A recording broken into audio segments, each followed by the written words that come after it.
علی رشید ولد مولوی محمد امجد صاحب۔ بسم اللہ الرحمن الرحیم۔ عیب دار جانور کی قربانی۔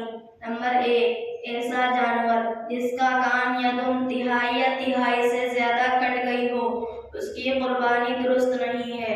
نمبر 2، اندھے جانور کی قربانی درست نہیں ہے۔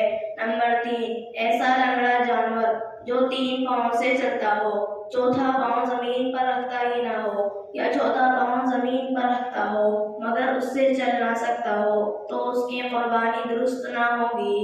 اور اگر چلتے وقت چوتھا پاؤں زمین پر رکھتا ہو اور چلنے میں اس سے سہارا لیتا ہو تو اس کی قربانی درست ہے۔ نمبر 4، جس جانور کے بالکل دانت نہ ہو، اس کی قربانی درست نہیں ہے، لیکن اگر بغیر دانت کے بھی چارہ کھا سکتا ہو تو اس کی قربانی درست ہے۔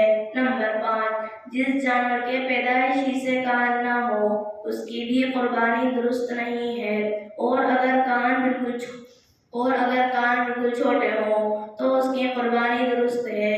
نمبر 6، جس جانور کے بالکل سینگ نہ ہو، اس کی بھی قربانی درست نہیں ہے، البتہ اگر سینگ بالکل جڑ سے اکھڑ گئے ہوں اور دماغ کے اندر کا گودا یا ہڈی ظاہر ہو گئی ہو تو اس کی قربانی درست نہیں ہے۔